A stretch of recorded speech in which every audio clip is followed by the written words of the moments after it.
The Manosphere is falling apart. If you're familiar with the online self-improvement space, you might have noticed that some of these well-known online influencers are either radically changing their tune or just struggling to maintain their earlier success. And if you don't know what I'm talking about, we can run through a few examples real quick. Example 1 is Hamza. He's like the OG self-improvement guy who showed off his really impressive transformation, and he taught other people how to do the same. He inspired thousands, maybe even millions of young men to get in the gym, work on themselves, all of that. But nowadays it seems like he himself is kind of lost. He gets criticized for contradicting himself all the time. It seems like he changes his video style like every week. And all he really does nowadays is try to funnel people into his online courses or communities or coaching calls or whatever the fuck he sells. Example number 2, we can look at First Man. He's like the more mature version of the self-improvement guru. Talks a lot about living a classy lifestyle,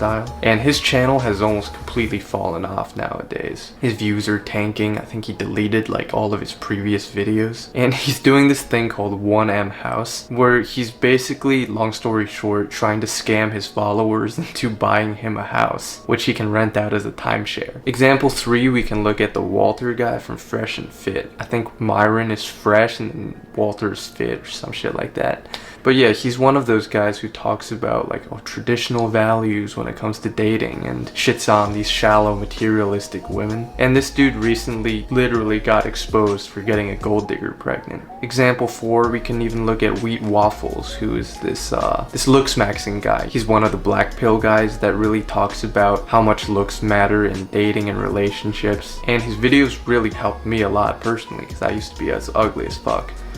But recently, a lot of people were surprised to see that he quit YouTube, and the reason that he gave was that it's just not worth it anymore. But some people speculate that the real reason for it was because basically there was a recent article in like a UK newspaper where his parents completely shit on him. Like, I think they disowned him or something and talked about how he's like a menace to society. But the point here is that overall, I think it's clear that the Manosphere is falling. The self-improvement, red pill, that kind of community, it's not doing too well nowadays. And it was something that I was thinking about, because I guess my own channel sort of lies within this space. And you know, I was wondering if maybe my channel would fall off before I even really got to build a big audience in the first place. So I spent some time trying to understand what really went wrong with these people, so that I can maybe learn from it and try to avoid the same mistakes that they made. And I sort of realized that it came down to 3 main things.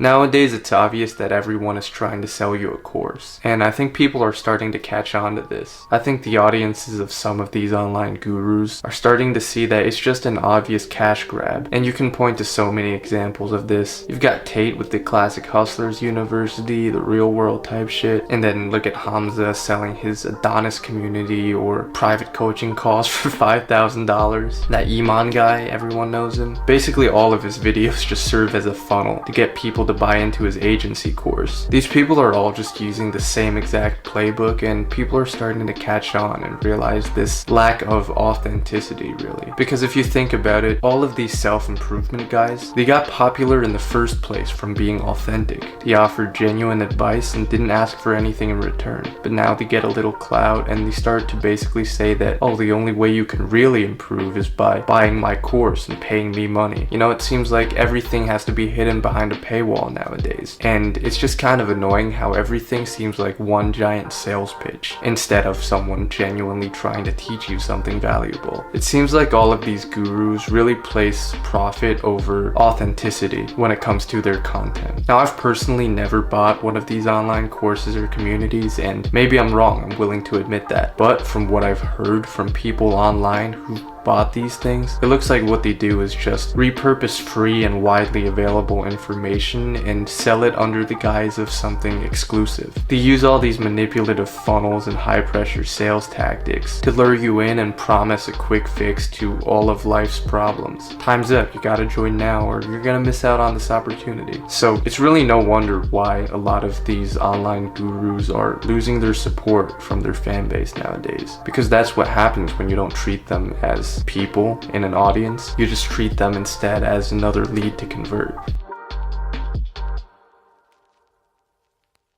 Another big reason why these influencers are falling out of favor is that they were built up to be these sort of untouchable role models for young men to look up to and aspire to be, like this Adonis sort of figure that Hamza talks about, as if he's the Adonis. And it's natural that people began to idolize them, thinking that they could do no wrong, and these influencers in turn started to act that way. These people like to portray themselves as if they're some sort of heroes, showing off their lifestyle and giving advice really not from a place of empathy, but from a place of arrogance, as in saying that you should follow my advice and listen to me because I know better than you. Like Hamza, to this day, he literally unironically calls himself a cult leader. And while he genuinely gives good advice and has helped thousands, maybe even millions of people, myself included, I think anyone with the mental maturity of maybe like a 14-year-old can see how cringe that is to call yourself something like that. It just represents like a lack of humility. So basically, these people have been put on such a high pedestal by their own audiences and also by the own facade that they put up. But as the saying goes, you really can't hide your true colors forever. And over time, these people began to get exposed for who they really were in different kinds of ways. And honestly, that's okay. It's kind of unfair to judge them because we're all humans and we all make mistakes. So at least I personally don't blame these people for,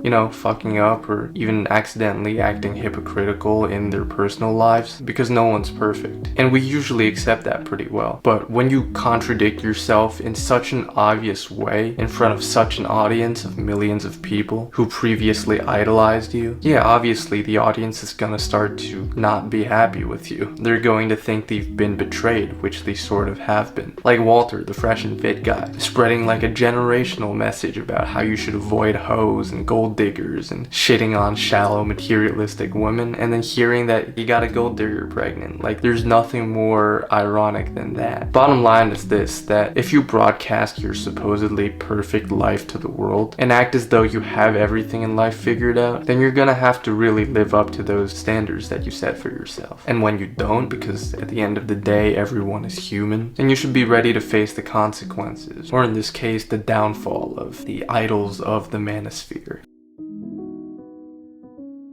If you really think about it, self-improvement influencers have sort of caused their own demise. Let me explain it. You're a young kid who's in a really tough place in life. You're ugly, you're weak, you get no girls. Then you start watching Tate and Hamza. You learn about the red pill, looks maxing, making money online, all of that good stuff. And then there's two things that could possibly happen. Number one, you try all of those things and you still don't succeed. At which point you come to the conclusion that everything these people taught was bullshit anyways, so you stop watching them. Number two is that you follow their advice, you try all of these things, and it actually works. And while you still appreciate them for helping you improve, now you've ascended to a level where you really don't need them anymore. You stop watching them because you're really onto your own life now. So in the end, both scenarios end up with what the title of the video says, the Manosphere falling. For me personally, I'm happy to say that I'm closer to the second one. I'm not crazy successful yet like some rich Dubai influencer, but mentally, physically, and financially, I'm in a much better place than I was in just a year ago.